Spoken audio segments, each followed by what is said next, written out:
Stocking an area as accurately and as quickly as possible is an important skill for a mason tender. When stocking a wall, you must plan ahead, estimate accurately, and use common sense. If you hurry and don't plan ahead, you'll create unnecessary work for yourself. You must be sure to stock the proper amount of material and try to be accurate when setting up a wall with brick and block. You don't want to stock too much or too little material.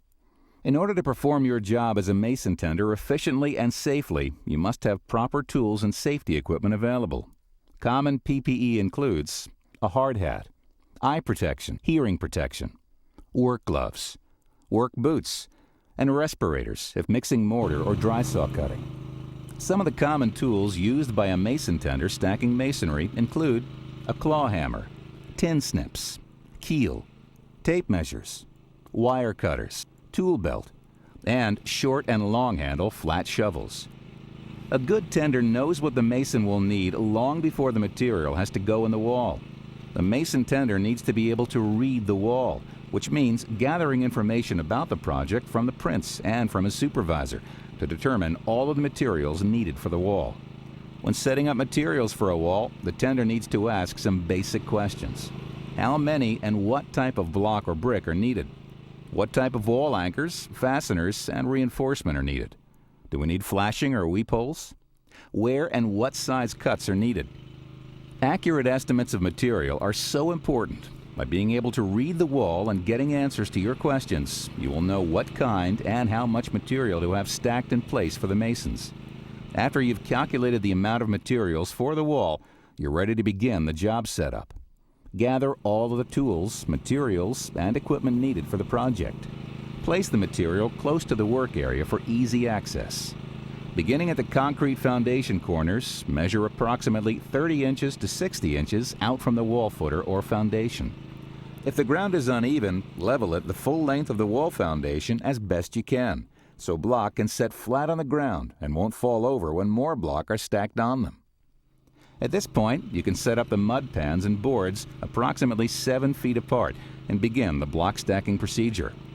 The block width will determine how many can be placed aside of one another.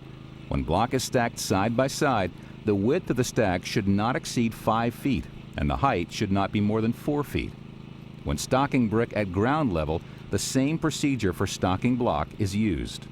However, brick does not take up as much room as block, so mortar boards can be placed at closer intervals. Brick bundles can be placed with a forklift or with a brick buggy, which makes them easier to stock. If you're stacking both brick and block at the same time, the same procedure can be used as when stocking them individually. Stack the brick between 2 small stacks of block. This will help to keep the brick face clean of mortar splash. You will need to have the masonry saw set up for making cuts to block that will also need to be stacked near the place they will be needed. Also, the stacking of wall reinforcement and expansion joint material should be done in conjunction with the masonry material. This material can be placed near the work, but not in the way of the brick and block and mortar board and pan setup. When it is needed, it can then be handed to the mason. Having scaffold building material close and ready will also be a part of the mason tender's duties. When the wall construction reaches a certain height from the ground, making it difficult for the masons to lay block, scaffold will need to be erected to continue the required wall height. Properly erect a level of scaffolding along the wall area, including mud sills, guardrails if working at or above 10 feet in height, and the outriggers for the mason's planks. The same procedures and techniques for stocking materials and ground level setups should also be used when stocking a scaffold. Once again, accuracy in estimating materials is essential. If you put too much material up, it has to be taken back down. Always begin stocking on scaffold by placing material directly over scaffold frames for maximum support. The mud boards and pans are normally placed on the planks between the scaffold frames. The forklift is a valuable tool for the mason tender. The person who operates this machine must have had extensive training and carry a card as proof of this training. The forklift can also be used to remove mason and scaffolding material after the job is complete. Stack all unused masonry material properly on pallets so the forklift can safely lift and carry them to the storage area. Placing the planks over the forks of the forklift and hanging the frame on the forks will also help to tear down the scaffold safely and efficiently. The work area cleanup is very important. All of the debris must be removed and hauled off. Mason tending is a complex and rewarding job. It requires good planning skills and the ability to look ahead to stay one step ahead of the masons. An experienced mason tender can make the job look easy. He knows in advance what to do next.